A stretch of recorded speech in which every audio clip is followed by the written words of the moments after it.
We're live from Bradford Grammar School in West Yorkshire to debate one very big question. Do we need a British Islam? Welcome, everyone, to the big questions. Now, Islam is the fastest growing religion in the United Kingdom. The 2011 census found 2.75 million Muslims in the UK, and their numbers are growing 10 times as fast as the general British population. But there's as much divides as unites British Muslims. Their forebears came from very different parts of the world. Here in Bradford, most Muslims originated from Pakistan. In the East End of London, Bangladeshis predominate, but others emigrated here from the Caribbean or Arab countries or Africa or the Far East. And then there's the converts, 100,000 of them. 2/3 of those are women. Now, what unites them all is where they live now, Britain. And some British Muslims are now asking if the time has come to develop a distinctly British version of Islam. So we have gathered together Muslim theologians, academics, social activists, scholars, campaigners and politicians to debate that idea. You can join in too on Twitter or online by logging on to bbc.co.uk/thebigquestions. Follow the links to our discussion forums, and there's going to be lots of encouragement and contributions for an excellent, lively local audience here in Bradford, where we are live this morning. Do we need a British Islam? Good morning, everybody. Adam, Deen, you made a panorama about this, Adam, about a year ago. What would a British Islam be? What would it look like? It would definitely be an Islam that hasn't been hijacked by extremists and fundamentalists. Unfortunately, one of the greatest challenges that we have right now for Islam is that the dominant reading of Islam is one that has lost all of its beauty and lost its ethical content. So, what is an extremist? What is a conservative? What is an orthodox Muslim? I mean, these terms are very difficult to define, aren't they? Yes, they are very difficult. What you will find within the Muslim community now is that there's a tension between sort of the rationalist Muslims and the anti-rationalist Muslims. And unfortunately, the anti-rationalist Muslims that are influenced by, let's say, sort of puritanical readings of Islam, an example of that is Wahhabism, have the upper hand, and there are many reasons why that is. And one of the challenges that... puritanical Islam? What does it mean, puritanical? Well, puritanical is a reading of Islam that is literal, which is divorced from ethics. So it's a particular idea that you can only understand good and evil, right and wrong from religious scripture. And individuals that are, I would deem to be puritanical, have a very literalist understanding of, say, the hadith. And what they want to do is they want to apply... The sayings of Muhammad. Yeah.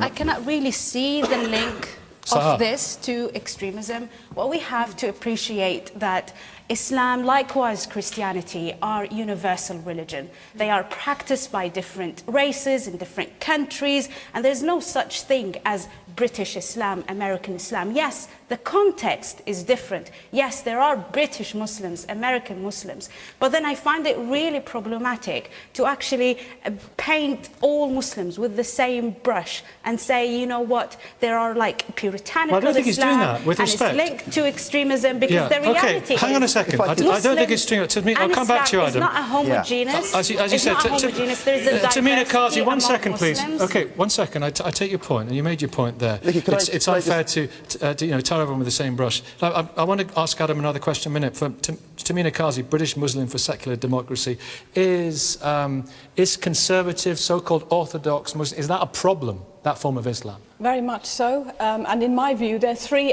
elements to a distinctly British Islam. The first one is respect for a plurality of beliefs, including those that were traditionally taboo, such as identifying as a progressive Muslim. The second element is working together towards the common good as Muslims and non-Muslims in a democratic country. Exactly. And the third element is respect for modern equality and human rights standards. Exactly. And sadly, this is where some of the conservative interpretations of Islam have fallen down. We'll be that backside in a minute. If you forgive me, forgive me. I just want to get our definitions right, and I will come to you. I promise. Okay. So.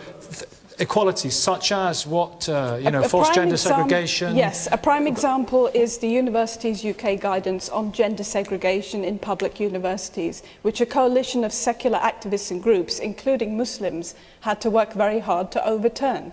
And it was later affirmed by the Equality and Human Rights Commission that gender segregation in public universities is unlawful. Sexual equality, gender equality, And those things. yes, exactly, LGBT equality. Adam, okay, I'm coming. Okay, I promise. Yeah.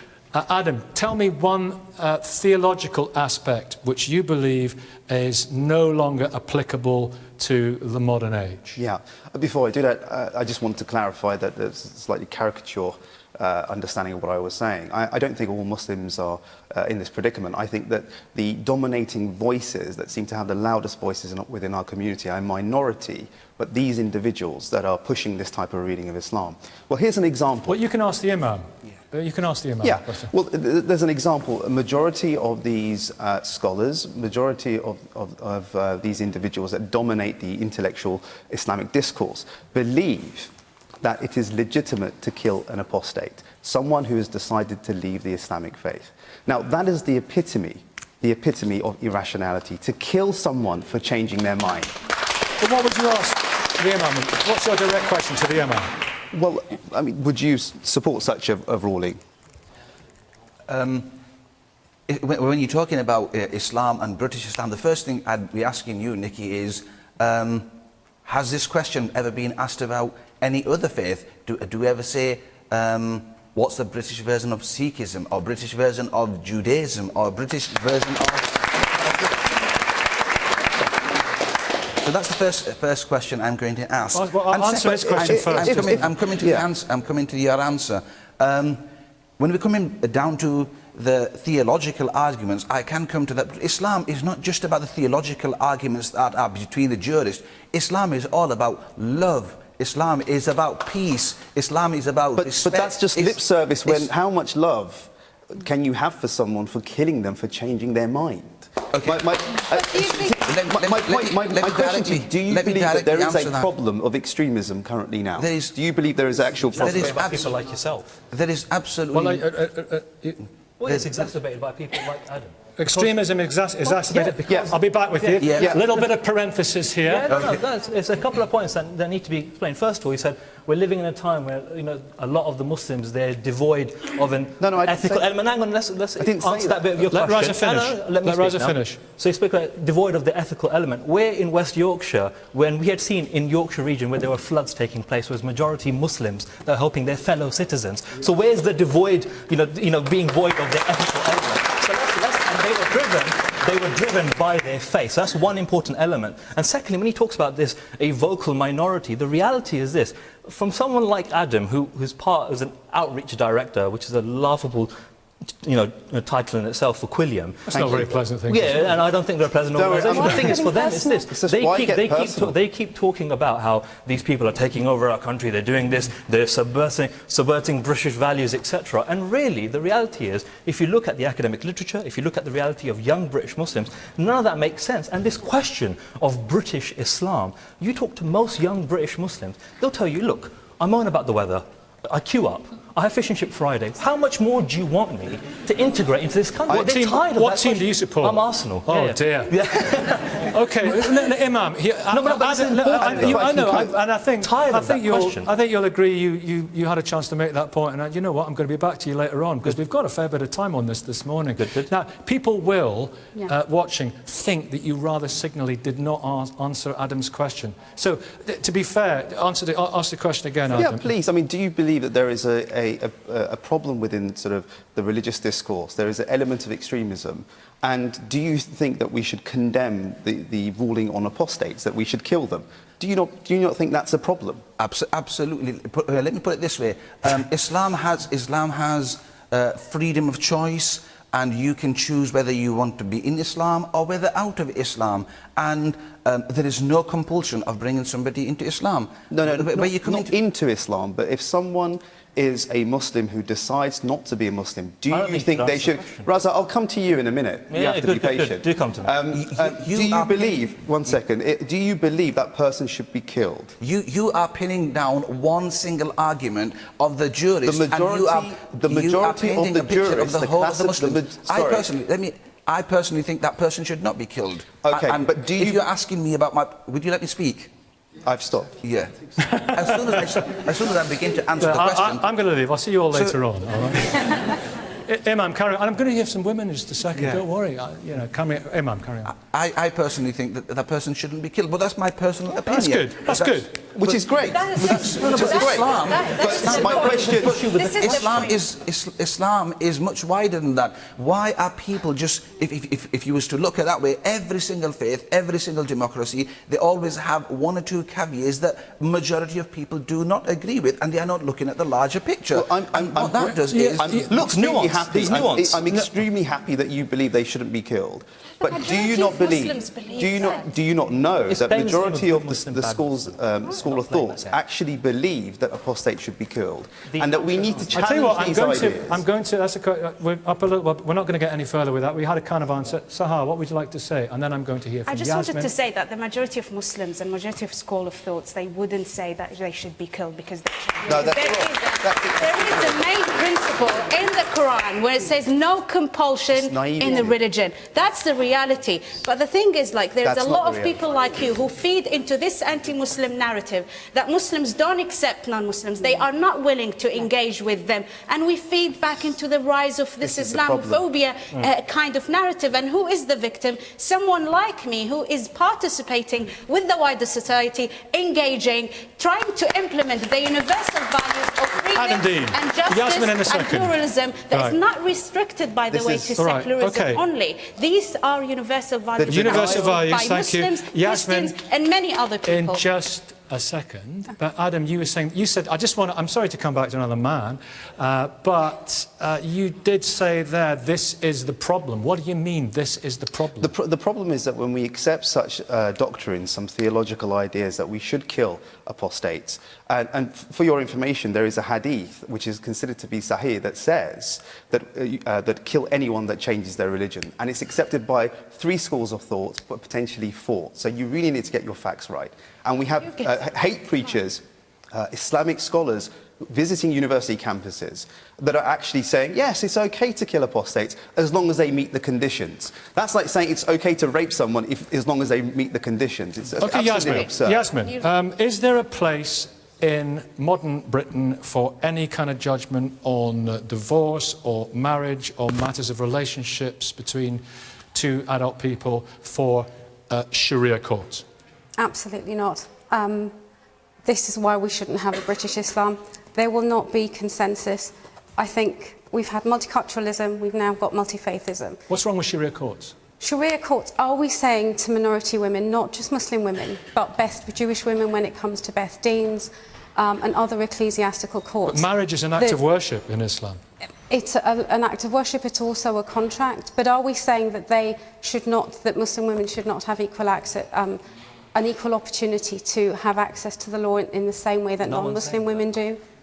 There is no regulation of Sharia courts. No one's saying that? First of all, there's a couple of things. They're not courts, they're arbitration councils in many cases. So important to not caricaturize the whole thing. That's very important. Can I just come back on that? You can This is vital because the thing Yasmin, is, you can I think this is vital, Yasmin, because what happens is we end up having a soundbite discussion, and people need to understand. I would recommend people to actually go do some research. So, for example, the number of Sharia courts is grossly exaggerated. We often get the numbers from a Civitas, research document that says that there were possibly about 80 to 85, but again, mostly were based on online websites. So the thing is, the numbers aren't that clear, they're exaggerated. Secondly, the arbitration councils that aren't legally binding, that's the second thing. But thirdly, when we talk about Sharia courts in this way, what it does is it feeds into a narrative that these people are taking over our country, they're subverting our laws, and that's just not true. And really, it's frustrating that people feed into this narrative. That's not what she said. No, that's a big part of it, saying that these women should not have, they shouldn't have access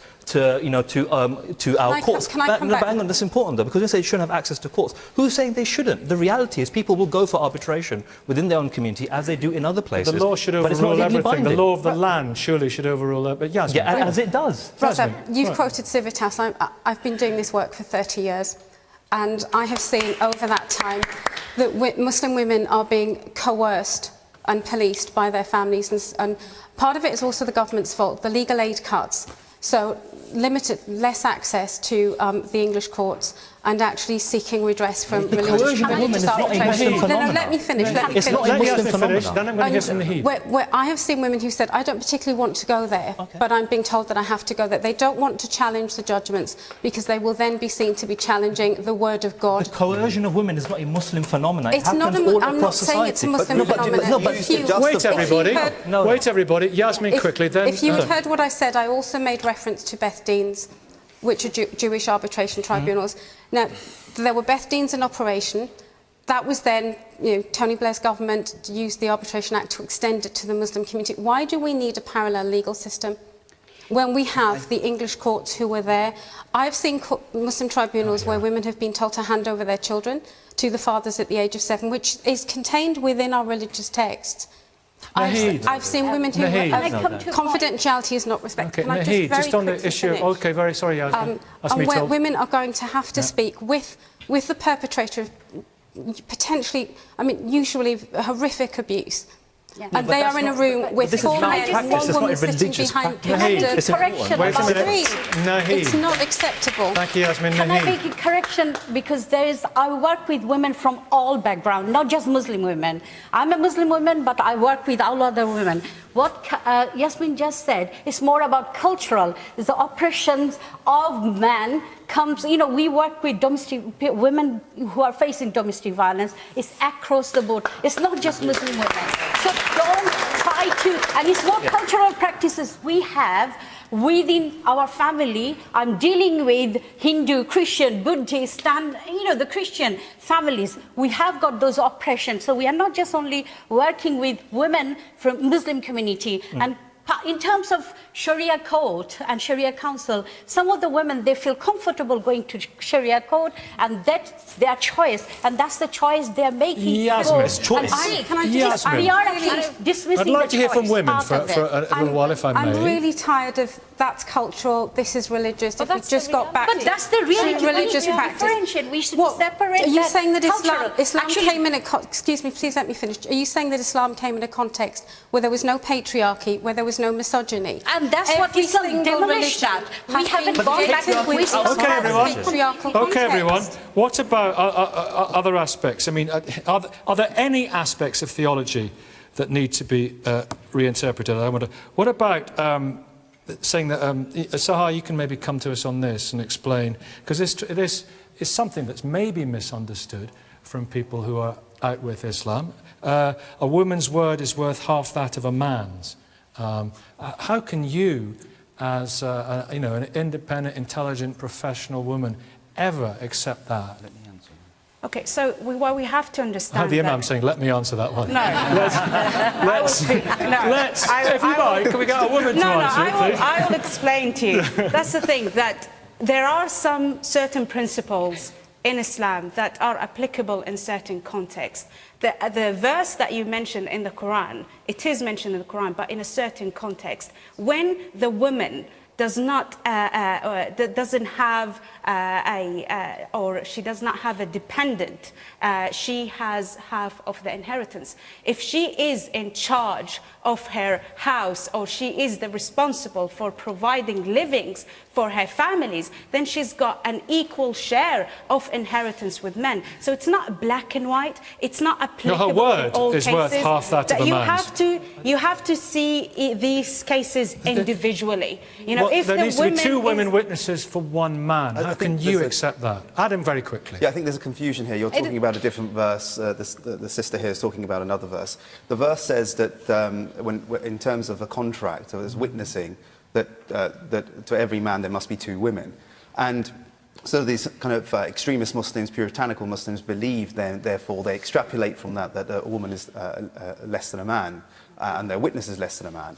And it's not controversial, but what they misunderstand is that there's a rationale to the verse. It says, so the other one may remind her. So what that means is that women in those times were not involved in financial transactions. So where we part with the extremists, that we would say in modern society women are engaged in public life, they are involved with financial transactions and they're competent. And we would say that that wouldn't apply today. Whereas extremist Muslims, and that's what why they would say, they would, yeah. We're on the same side here. Extremist Muslims. Oh, that's a maybe. shame. No, yeah, that's we're why, on the same side. that's But why can I just say the that the biggest driver text. of Islamophobia, because Raza keeps talking about me perpetuating Islamophobia, the biggest driver of Islamophobia is denial that there is a problem to begin with. That's the biggest problem.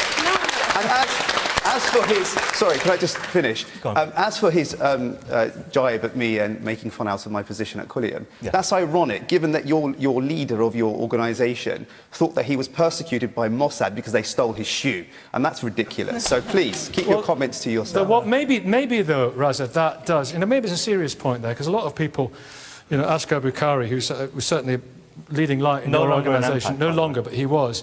A lot of people lampooned him for this, but maybe it does say something about the level of scrutiny and intimidation, that he was absolutely convinced that his shoes were stolen by Mossad, right? Yeah. Do you think they were? His shoes were stolen by The thing Mossad? is, he's been harassed many times, so the thing is, it may be true. It's really important to talk about But the thing is, what's that got to do with the question, by the way? The thing is... it might play to a certain sense of a persecution complex if Mossad broke into his house and stole one of his shoes. The thing is, there's an article in The Guardian about how the Stasi had employed certain tactics of subversion for individuals in the past, even small things. You can read this article, it's in The Guardian, about changing the tea bags in people's homes, making them feel they're losing their minds. I mean, maybe it might be realistic or sensible if they stole the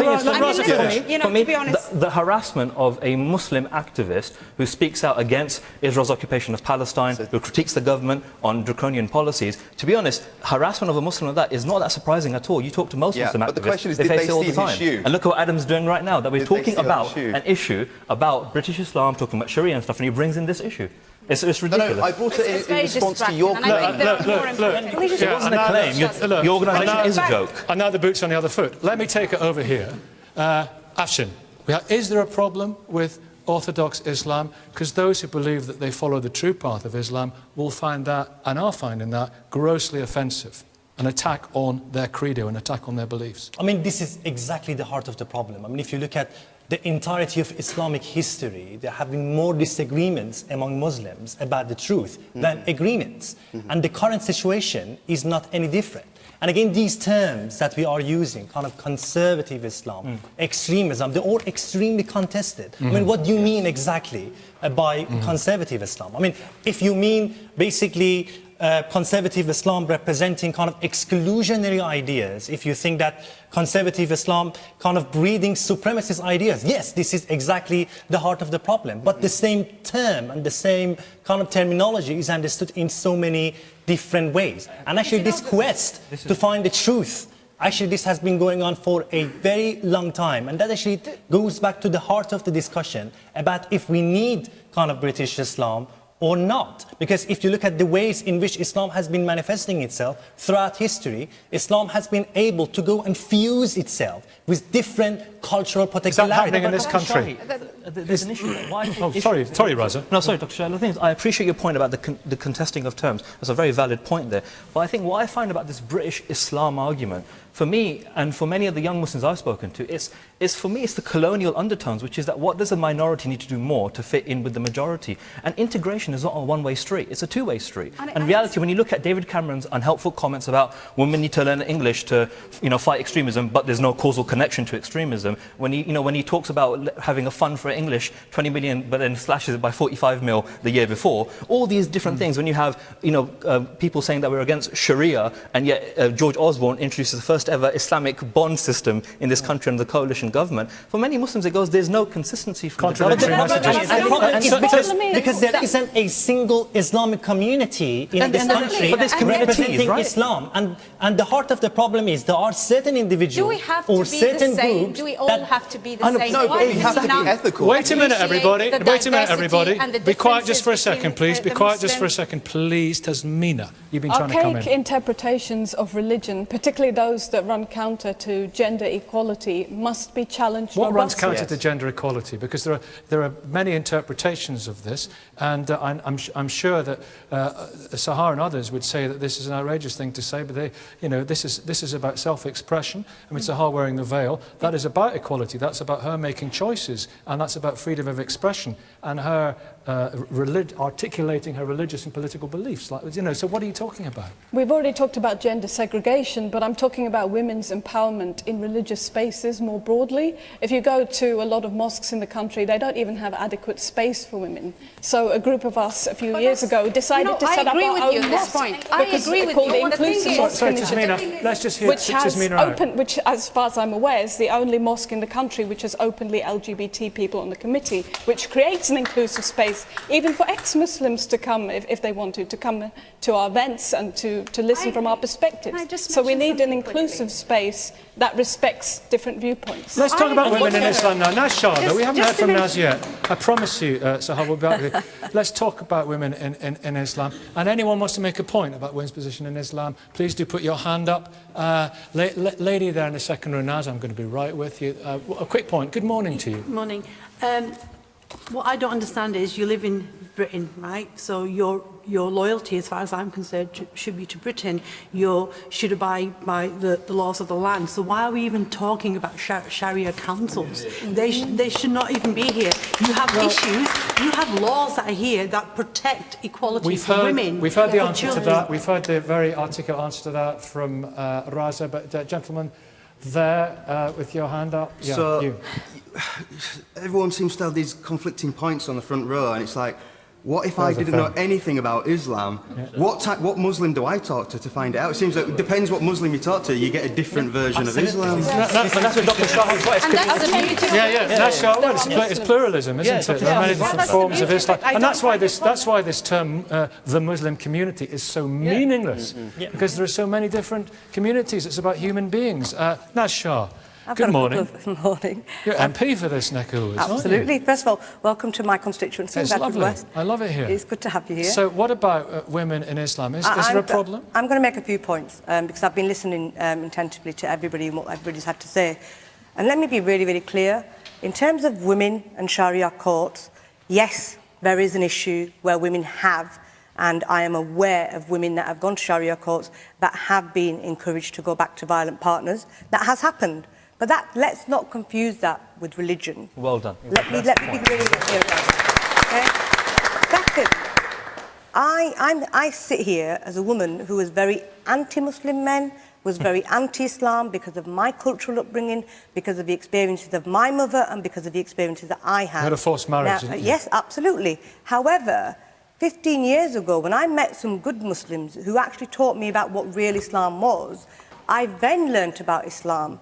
And I don't have, and I really, really struggle with the fact that, the lady over here saying we've got a law. Let me be clear, I fought against, I campaigned nationally against the inequalities in the British justice system when it comes to women. So don't tell me that is just an Islamic phenomenon, because the British justice system is not equal to women. And neither is any country. We have got inequality across the Shah. Let me finish, no, this is important. Can I just put this point in?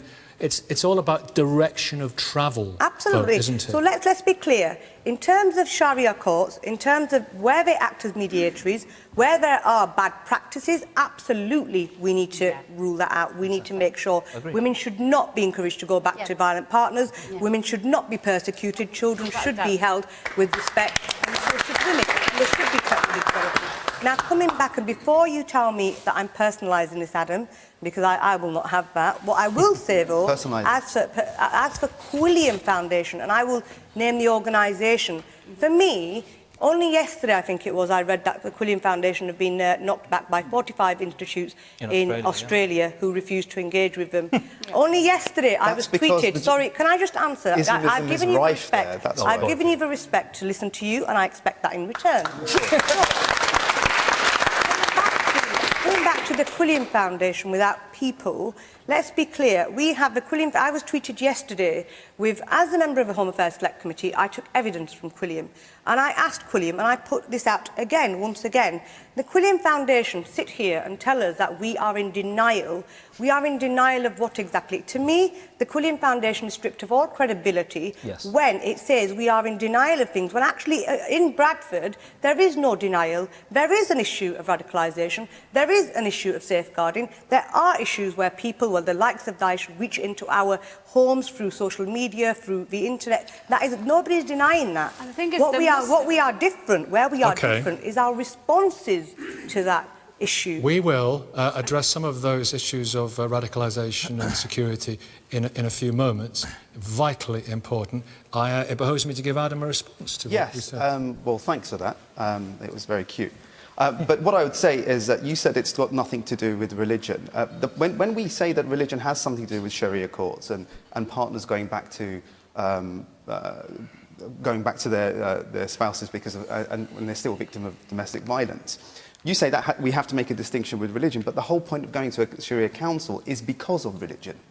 And one of the reasons they use to justify them returning back to their abusive partners is because they believe the Quran mandates beating women. So, yes, not all cases, but there are some cases, and that we must... But that's one second, let me finish.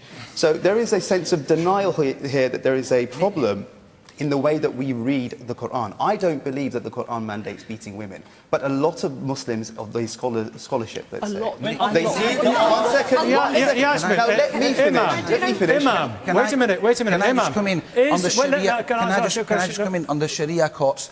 Just to touch in and we've kind of moved on a little bit. I know you have, but it was important. I did ask to intervene at that time. When you're saying, is there a different system altogether? Not at all. We have the laws of this country. Sharia courts are not two parallel systems. They are there to supplement the courts that are already there. That's the first thing. And the second thing which comes in, those women who are actually going to the Sharia councils, I don't know where this court system came. Originally, they were named as Sharia councils. They are going on their own accord. Nobody is actually asking them to Yasmin go. says now, not. Yasmin. Absolutely. But lots of people want to hear from, and you made those points very well. Yasmin. Right, there's a couple of points. Because it was a key point you made there about going of their own accord. There are two responses. Absolutely, Naz. Southall Black Sisters and others were involved in your personal case, and I was part of that. So, but we've seen the English courts develop. As society develops, the courts also develop. My issue is that we are setting up a parallel system.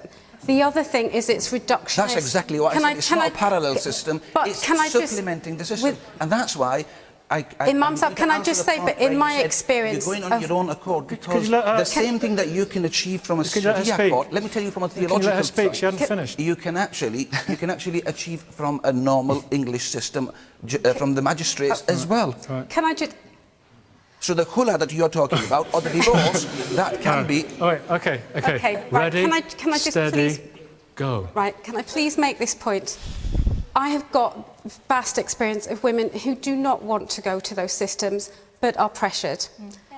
Okay, so that's one. I've also seen situations where men, both Jewish men and Muslim men, withhold religious divorces. And that can hold up proceedings where there is pressure, huge pressure on the women that I've worked with in terms of child custody and where that works. My whole issue with this is, why do we need a supplementary system? No, wait a minute. We spent some good time discussing Sharia a few months ago. We came back to it. Nikki, we've got, when we talk about minority women, they have culture. We talk about minority women. I'm going to ask... Are we just Muslims? Are we nothing else? Do our national and ethnic identities I'm going to ask Naheed about this, and I will be with you, Raza. On women specifically, not about Sharia. Yeah, I want to talk about women. That's where we are at the moment. That's why I'm desperately trying to steer the conversation to that. So, I mean, we heard from Naz there, who was in a forced marriage, and saying a lot of these things are cultural, Nahid. Do you think that when we're talking about these issues, FGM, clearly cultural, nothing to do with Islam, forced marriage, clearly cultural, nothing to do with Islam, gender segregation, clearly that's some argue that is a theological issue, wearing the veil, some argue that is, many argue vehemently that it's not. But do you think there are many Muslims who believe it is a part of Islam when it's not? And if that is the case, there is a problem there, isn't there? That's the problem we are facing every day, because people don't have understanding about true Islam. And if there are Muslims who believe that, you can bet your but bottom then again, dollar there's going to be non-Muslims who can I just say, Muslim comes from all part of the world. They're just not just Indian, Pakistani or Bangladeshi or Arabian. Muslims bring their culture with that. And they confuse their culture with their religion. That's the problem. Who should represent that true Islam? No, the true... Because Islam... No, can I just finish that? Because I've been actually working with women from all culture. I've seen they're facing these problems again and again. This is across the board. Also, actually, a lot of the women, they come to us, they wanted to go through the Sharia law, although a lot of the scholars within Islam said if you take a divorce from the court within UK, it's acceptable. And that's what they said. I've taken to them, but some of the women, this is their choice, because they want to feel comfortable to go to Sharia court. We've taken them to, because we didn't want them to face that oppression, because Islam doesn't believe in oppression or oppressing other people, and that's the message. But there are cultural aspects therein clearly that you're saying is a problem. Domestic violence is an oppression, and that's what Raza, I've seen. Okay, Raza. I think I've got to say, now there's nuance. What you're saying is there is some coercion, but there's some choice too, and you keep shaking your head when there's choice involved. I think that's wrong. You have to admit there's choice involved. But regarding the point about women and subjugation of women or them not being denied rights, it's not a religious-only phenomenon, as Naz pointed to. It's something that exists in our society. So look at unequal pay of women in this country. No, hang on, this is important. Direction of travel, but this is you understand that? No, but this is vital, though, because I do feel this is a part of white privilege, that it's any case of... what does that mean? Yeah, let me explain. I'll explain right now. It's if a Muslim commits a crime or it's subjugating women, it's indicative of a wider problem within their culture, their religion. But you've had someone from a white Christian background. So, for example, University of Lancaster said after the World Cup, they found there's a 38% increase in domestic violence cases after people watching football matches in the UK. Now, they're not all Muslims that commit these domestic violence cases, but you would not say this is indicative of a white Christian problem, because you realise the criminal is separate from his ethnicity, from his religion. But when it comes to Muslims, it must be your religion. And we're tired of that. We're tired of that. Yasmin, respond. Are we partly to blame as Muslims? And just hear me out, please. Is that we were South Asian, back in the 70s, and then Salman Rushdie came, the whole satanic and Bosnia as well, of course. But let's focus on the satanic verses, and that's where Muslim identity really came to the fore, and everything else was pushed back. Hang on. And then you had community leaders who were then coming forward and saying, this is the identity box that we will fit into. They used that to gain Please don't downplay Bosnia, because Bosnia... I'm not downplaying but you did say, let's just focus on Rushdie. I said, because that was the trigger. Okay, let me just, everyone's... Wait a minute, no, you can't shout each other down, you know? I'm telling you. But it's not... I'm telling you. You can't shout each other down. Sahar, you wanted to come in here. Yeah, tell me about the issue that gets a lot of people really exercised. Gender segregation in public places. Some people see that happening and they get infuriated. They see it as being, if you'll allow me to say, they see it as being absolutely contrary to Western liberal society. We're sitting here, we're free mixing, it's all fine. So I'm happy with it. Right. I have no problem with it. What's the argument for gender segregation? Because you know it's a lively debate, that. It's not really big debate, and to be honest, it's not a topic that should be even discussed. It's not a topic that should be discussed. Because let me explain one thing. Muslims are being singled out for every single practice that they've been doing. So why is that? You know, when we talk about But women nobody else and is domestic segregating women. abuse, when we talk about domestic I'll abuse, come back on that. 2 women I'll be the judge in of that. England are being killed every week. Yet we don't ever mention that. We don't associate it with any faith or race or anything. We discuss But when it domestic comes to violence on a Muslims, regular You know basis. what? They are But you don't see forcing the white segregation, Christian which is problem, do you? not true. There are like women It's only white, it's events. brown, it's black. Yeah, no, but the thing, but why is it There are different like, from you know, education? some Muslim women. Can I just finish? Some. She gives is contradictory to the clothing you wear. Well, she's allowed to wear what she wants free to to wear. choose what she wears. I want to. I take your point about some things that are underplayed and not reported on, but it is an issue. But Adam Deen, Sahar, you did make your point, but Adam Deen, there are political meetings and people are separate, and Sahar says it's not an issue that should be discussed because there are other issues. Well, believe you me, we do discuss those other issues. It's not a big Sahar. issue within the Muslim community. Well, it's an issue for other people, there are though. like women-only events that women chose to organise it that way, and they wanted it to be that way. But in public it is their spaces, choice people, to have do you respect people who find it offensive? Why are we But talking? then why? Okay. Actually, can I just say, we've developed a women consortium in Leeds, 13 women's organizations, they're not Muslim organization, came together and they wanted to be together.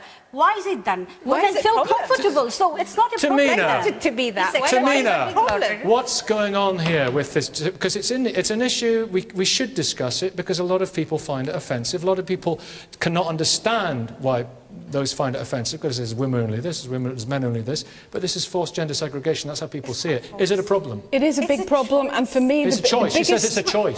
Is it a choice when it takes place in a public university? No, it's not. It's one small group of people enforcing their own brand upon others who don't agree with it, and that's exactly why it has to be when resisted. you say force, like, do they have and then like when a public policemen body outside like the venue Universities segregating UK them? gives credence to narrow and conservative interpretations of Islam unchallenged, What do you then mean we have a forced, though? problem. Sahar's just saying, and I'll come back to you, Sahar. Sahar's just saying, no, I don't know if you caught it.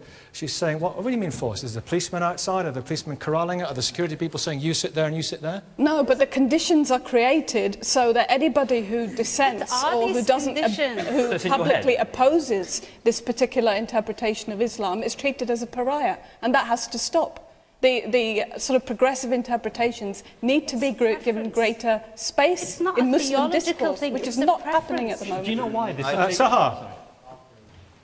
I said it's not theological things. It's a preference. disingenuous, Some women Sahar. chose to be to that event. Excuse me, It's not excuse me, everyone. It's not forced. Look, I am here. Afshin, I'll be with you in a second. Sahar, Yes. Thank you. what would you like to say? Okay, well, I wanted to say that forced segregation, it's not really a big issue within the Muslim community. There are so many mixed events that Muslim women are happy to go to. Let me put this to you. And It's one of sometimes they those have a things. Let me put this preference to you, only please. I understand. women I understand. events, Let me and put this it's to you, please. fine. Some But people why, see. Why Please are we listen to me. demonizing Muslims? Why No. are we demonizing Please, I them want for to ask you a certain question. practices? That is very I right. want to ask you a question. Do you understand? Do you have respect for people who see it and see it as? I'm not saying I do. I'm not saying. Who see it as inimical to our society when they see the men and the women in public space, university or whatever, sitting apart. Do you respect their position? What I want to say that we need a mutual understanding.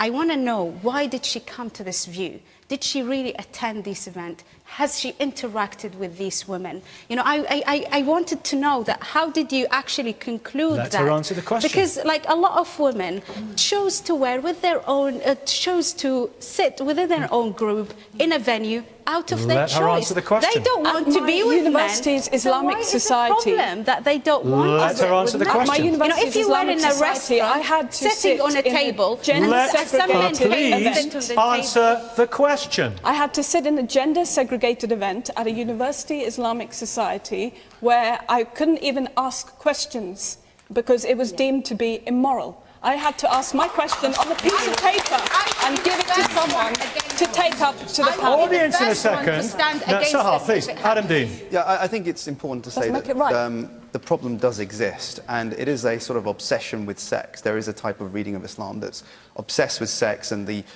potential the potential situation where you may, you know, suddenly have some sexual encounter with some woman. To put it into context, this isn't a widespread problem. There is a small minority of Muslims that hold... I agree with you. Yes. I mean, okay, but Yes, you amplify. No, what I'm saying is... No, what Please let him finish. Sahar, if I could just say... people talk. You really don't like me, but we can talk afterwards. But can I just say... Adam, Dean, audience in a minute. Oh, please, let's all... Listen, I'll go put the kettle on. We'll all have a nice cup of tea. I'd just like to speak. Adam. Yeah, I think it's not widespread, and that we have to sort of put it into context. But the point is that it's disingenuous to say that it has nothing to do with religion. There are individuals that believe that it's prohibited to free mix. We haven't heard from you yet. Good morning. Well, it's interesting when one of the biggest phenomena, you know, attracting Islam today is people that hijack Islam or people like Daesh who attract our young people within this country. Yet young people don't get a say on platforms equally as many other people do. And it's maybe because we believe they don't have a say. And I'm going to say a point which might make me get battered from both sides of the debate. I'll protect you. I think that there's a lot of valid points. I think, you know, we have to understand there are issues. And I think we missed a core argument. When we talk about what is British Islam, are we talking about, like Saeed Avasi said, that our mosque should be built in a British fashion? No minarets, yeah. No minarets and be built in a British fashion. Did you find that bizarre? No, I didn't actually. I welcome that. I think that will take away the alienation of Muslims, you know, but it shouldn't be something forced. Do we have problems with women not admitted to mosque committees? Yes, we do. Do we have young people, problems with young people not being admitted? We have problems in here. Nobody's denying it. But to wish-wash that, oh, well, I've been put in a certain perspective and I face this problem, let's change the whole of Islam. I think that is a very big assumption to make. And one thing I do want to say, I think it's very important that we remember, as liberals, as somebody who supports democracy, and the letter of toleration by John Locke, the difference between religion and state. So if in public spaces, I don't support forced segregation, but if there is a choice within religious settings, then the state is not to intervene. That's different. That's different, isn't it? We must maintain You mentioned John Locke. It's lovely to have a bit of enlightenment on the programme. You know. Right, let's hear from the audience. Lady there, good morning to you. Good morning. I think that unlike other religions such as Christianity, it seems that Islam doesn't seem to have a hierarchical system like a pope that can that can dictate what is right and wrong and what is haram and what is accepted. Therefore, as somebody that's a non-Muslim, how do I decide that somebody who is deemed moderate and using the Quran to justify their actions is a Muslim, and somebody, an extremist that uses the Quran also to justify their actions isn't? That's what I think confuses a lot of non-Muslims. Yeah. Okay. Gentleman there in the dog collar. To be honest, it was more... excuse me. Are you in front of you? Yes, sir, go on. Well, I'm certainly confused about what is a true Muslim and otherwise. We're talking about British. What denomination are you? I'm Pentecostal. Pentecostal, right. Do you welcome the Church of England bishops? Do you welcome that? Oh, yes, I do. Oh, well, okay. I wasn't expecting that one. Yes, well, the counter question could be, which is the true version of Christianity? Which is, exactly. We're not discussing that. That's the question. We're not discussing that at the moment. Come back next week. Yeah, that's another program. That's another go on, program. sir. Yeah, had you finished? Yeah, I don't think you have. I mean, it is serious. And, you know, what is the true Muslim? And we're talking about British Muslim, which should be distinctively British, which must be different to the Islam of Syria, where people seem to think that they have a license to kill. They have but that's not Syrian Islam, do you know what I mean? Yeah, well, Syrian Islam... That's killing people. Yeah, so they have a license... This needs to be very clear, right? They think they have a license to kill, they have a mandate to murder... A mandate... That's not true. Yeah, it's okay. They have a mandate to murder infidels. We're talking about people who've left Islam being murdered, but what about the infidels, right? And my question is, where do people like ISIS, where they get the oxygen, right? Listen, do you know what? Yeah. We've got 10 minutes left. Yes. And no way are we going to get into the complexities of that situation. Please, let me move it on. You've made your point. Let me move it on. And thank you for doing so. I mean, we already established that there are a lot of confusion between what is cultural and what is religious. So this is the first point that I wanted to. Can we talk now about radicalisation? Yeah, but again, I want to kind of tie this to something extremely important, which was actually ignored in the discussion. It seems that maybe there is an interest, perhaps for a theological revolution, which would all of a sudden make kind of Islam compatible with Britain. But I think most of the problems that we have among the Muslim community, actually they're not theological, they are economic. I think the economy is the heart of the problem. Yeah. The very fact that 46% of Muslims live in some of the poorest and deprived councils in this country, this is the heart of the problem. The fact that over 24% of Muslims never worked or had the chance to work, despite the fact that the general national figure is only 4%. This is the heart of the problem. Yeah. And you really cannot primarily focus on the theological issues or only cultural issues when you kind of ignore the wider context. Exactly. When basically there is a huge sense of marginalization. Does that leave that marginalization, that sense of isolation, no, but alienation? It's not only about the cultural. Yes, I understand. Does that lead? I want to talk about that. Yeah, there are enough evidence to suggest that kind of economic deprivation. Basically marginalisation. But that's not true. Adam Deen. Of course, but you can't completely ignore it. Okay, you can't completely ignore it. But that's not true. That's not true of Muslims that are born and bred in the West. They are educated. Stats show that the majority of UK. They are educated. 46% of Muslims in this country live in some of the poorest councils in the country. Afshin, let Adam respond. Of course, there are factors. There are factors such as the power vacuum that has been created, the tension between Shia and Sunni, the invasion of Iraq, the pulling out of troops of Iraq. These are factors, of course, but to the exception of ideology is just pretending. When an ISIS person, a member of ISIS, executes someone who he deems to be an apostate and shouts Allahu Akbar, why should we doubt that it's motivated by religion? Mubin Hussain, founder of British Muslim Youth, I want to talk about this. Do you know anyone, have you come across anyone, or do you know anyone who knows anyone who has been, do you think, drawn towards, radicalisation, extremism, and if so, why? Can I just make a quick point? I think it's a long question, but It's a long question. I want to make a quick point on the last point. We've talked about theology and ideology, but nobody's mentioned that we had over 300 scholars worldwide come to Marrakesh and have a renovation, in a sense, about scholarly thought on minority rights in Marrakesh. Yeah. And nobody talks about that kind of stuff. Why we have now. But on this specific issue, I think, the biggest problem we have is, look, personally, I still haven't until today met a single person. It's not a big phenomenon, but we have a problem because any one young person that goes off to Syria, even if it's a 16-year-old Talha Asmal making huge political decisions to go out there and make this drastic choice. But the problem comes is, why aren't we talking about empowering young people, including young people? If they're trying to, if ISIS are there, saying to Talha Asmal, a 16-year-old, you can fly all the way to Syria, and we're telling our 16-year-olds, you're not even allowed to put a tick on a box at an election. Have you seen the type of empowerment, the voice and influence that we need to give to our young people and include them into the debate? It's the echo chamber of social media and the lack of critical thinking and just receiving one narrative and not another. I must say that Dr. Afshin Shahi mentioned a very valid point about actually we must look at the factors that lead to a person wanting to commit acts of political violence. Yeah. So you've got economic issues, you've got social issues, you've got political issues.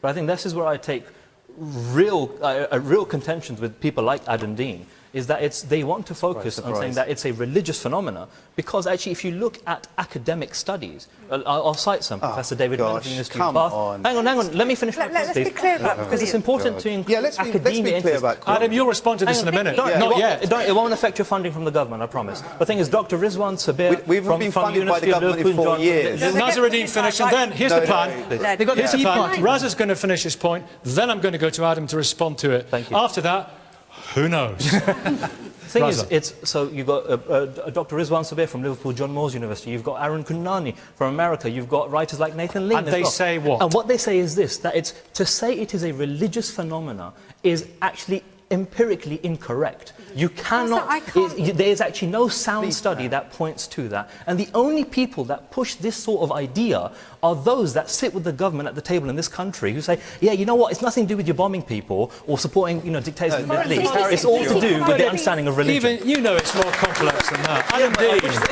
This is a caricature of my position and the Quillam's position. We understand that there are many, many factors, but we can't deny that religion and ideology play an important part. Whilst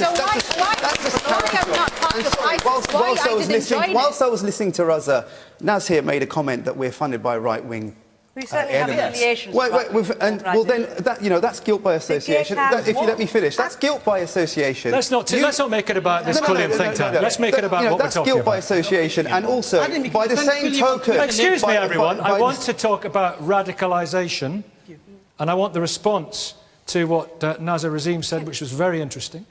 And I want to hear more interesting stuff from Adam. Then I want to speak to Yasmin. I said this before, that to deny that ideology plays a part is just ridiculous. Who said if you let me finish, ideology is formed. Afshin, let him finish. Language. What you have to understand the phenomenon of ISIS. It's not about just fighting against foreign fighters, ridding of them occupation of their land. It's more than that. It's that and a hell of a lot more. It's about living in this utopian Islamic state. And their gravitas comes from operating in an environment of Islamism and Wahhabism. They are touching upon these ideas to recruit young people. And to deny this is furthering the recruitment of ISIS. And may I just finish? Quillam has been mentioned here, and I don't know why. Because you're part of Quillam. But we should be talking about ideas. The Quillam Foundation is about countering radicalisation and extremism by basing it upon human rights.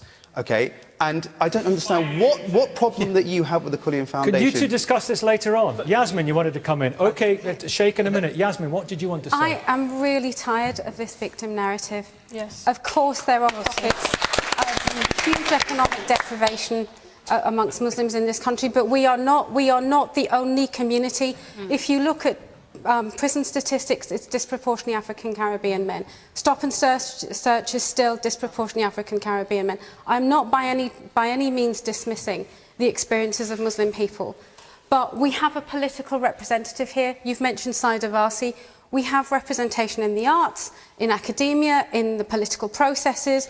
We are not this downtrodden community. We are there. Sorry. There are issues. I am there despite racism. I am there despite prejudice. I am too, but that victim narrative is destroying our narrative. It is fundamentally wrong. And it is feeding into the extremists. I am not victim. I am a survivor. Wait till listen. Listen, excuse me, this little triumvirate's not working for me. Okay, Sheikh. First, I'm going to start off by saying I don't know why so much airtime's been given to Adam. Is that because? Oh, for goodness' sake! Listen. This is a democratic forum, and because people keep bringing up my name. Oldham, Burnley, Leeds, Bradford. Okay, We've been doing it for a number of years. Brothers, calm down. Here we are. See, this is what happens. Can I make this point? My actual point. Yeah. I'm not paying for your license fee. And that's the actual point. And Nikki, he's a friend of mine as well.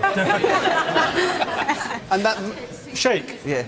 You were talking about radicalisation and extremism. That's where you stopped, and that's where I'd like to come in. I didn't stop you. Well, no, I said that's where the all right, sorry. No, you didn't it's stop good me. to hear. Hey, Sheikh, do you agree with me? It's good to hear lots of different voices. Absolutely, we should.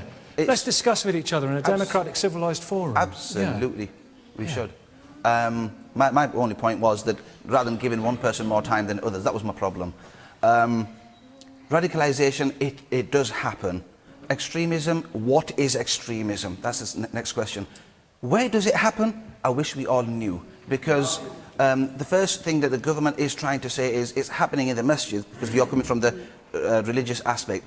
The government is trying to say it's happening in the masjids and in the madrasas, and categorically it isn't, because there is not a single case, and MI5's leaked report to the Guardian and the Royal United Services reports to the Guardian actually gives credence in the sense that it's not happening So there. Fazal, is it happening in bedrooms? Bedrooms, is it? Yeah, exactly. Yeah. Where is it happening and what's on top of the list? Well, right on top of the list it's coming, it's social deprivation, it's family breakdown. 20 seconds. It could, pardon? You've got 10 seconds. I've got 10 seconds. And then I have to say goodbye. Right, well... Yeah. So the point I'm trying to make is... Fazal, make your point quickly. You know, it's like... Religion and religious institutions has nothing to do with it. Thank you all very much indeed. Thank you.